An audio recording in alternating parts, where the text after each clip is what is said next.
Numbers chapter 3. This is the family line of Aaron and Moses as it was recorded when the Lord spoke to Moses on Mount Sinai. The names of Aaron's sons were Nadab, the oldest, Abihu, Eleazar, and Ithamar. These sons of Aaron were anointed and ordained to minister as priests, but Nadab and Abihu died in the Lord's presence in the wilderness of Sinai when they burned before the Lord their own kind of fire, different than he had commanded. Since they had no sons, this left only Eleazar and Ithamar to serve as priests with their father Aaron. Then the Lord said to Moses, "Call forward the tribe of Levi and present them to Aaron the priest to serve as his assistants. They'll serve Aaron and the whole community, performing their sacred duties in and around the tabernacle. They will also maintain all the furnishings of the sacred tent. Serving in the tabernacle on behalf of all the Israelites, assign the Levites to Aaron and his sons. They've been given from among all the people of Israel to serve as their assistants. Appoint Aaron and his sons to carry out the duties of the priesthood, but any unauthorized person who goes too near the sanctuary must be put to death." And the Lord said to Moses, "Look, I have chosen the Levites from among the Israelites to serve as substitutes for all the firstborn sons of the people of Israel. The Levites belong to me, for all the firstborn males are mine.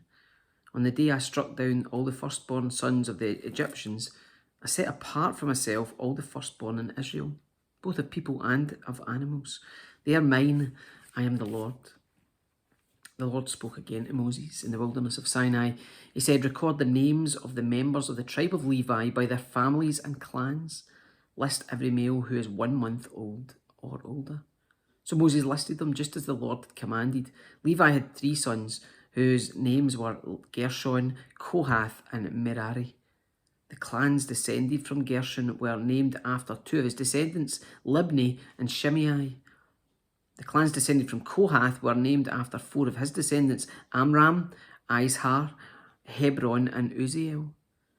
The clans descended from Merari were named after 2 of his descendants, Mali and Mushi. These were the Levite clans listed according to their family groups. The descendants of Gershon were composed of the clans descended from Libni and Shimei. There were 7,500 males 1 month or older among these Gershonite clans. They were assigned the area to the west of the tabernacle for their camp. The leader of the Gershonite clans was Eliasaph, son of Lael.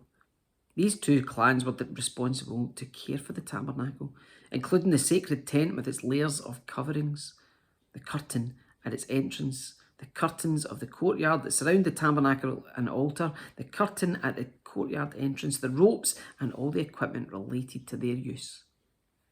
The descendants of Kohath were composed of the clans descended from Amram, Izhar, Hebron, and Uzziel. There were 8,600 males 1 month or older among these Kohathite clans. They were responsible for the care of the sanctuary, and they were assigned the area south of the tabernacle for their camp.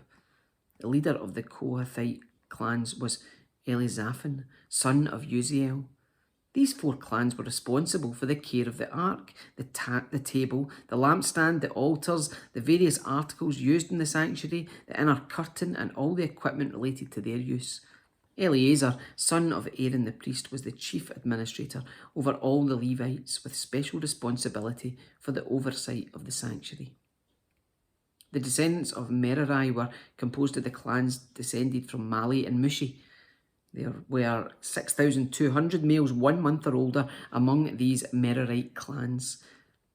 They were assigned the area north of the tabernacle for their camp. The leader of the Merarite clans was Zuriel, son of Abihail. These 2 clans were responsible for the care of the frames supporting the tabernacle, the crossbars, the pillars, the bases, and all the equipment related to their use. They were also responsible for the posts of the courtyard and all their bases, pegs, and ropes. The area in front of the tabernacle in the east towards the sunrise was reserved for the tents of Moses and Aaron and his sons, who had the final responsibility for the sanctuary on behalf of the people of Israel. Anyone other than a priest or Levite who went too near the sanctuary was to be put to death. When Moses and Aaron counted the Levite clans at the Lord's command, the total number was 22,000 males 1 month or older. Then the Lord said to Moses, "Now count all the firstborn sons in Israel who are 1 month or older, and make a list of their names. The Levites must be reserved for me as substitutes for the firstborn sons in Israel. I am the Lord. And the Levites' livestock must be reserved for me as substitutes for the firstborn livestock of the whole nation of Israel." So Moses counted the firstborn sons of the people of Israel, just as the Lord had commanded. The number of firstborn sons who were 1 month or older was 22,273.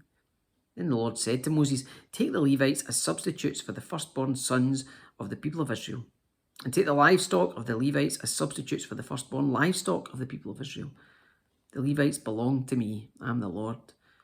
There are 273 more firstborn sons of Israel than there are Levites. To redeem these extra firstborn sons, collect 5 pieces of silver for each of them, each piece weighing the same as the sanctuary shekel, which equals 20 gerahs. Give the silver to Aaron and his sons as the redemption price for the extra firstborn sons." So Moses collected the silver for redeeming the firstborn sons of Israel, who exceeded the number of Levites. He collected 1,365 pieces of silver on behalf of these firstborn sons of Israel, each piece weighing the same as the sanctuary shekel. And Moses gave the silver for the redemption to Aaron and his sons, just as the Lord had commanded.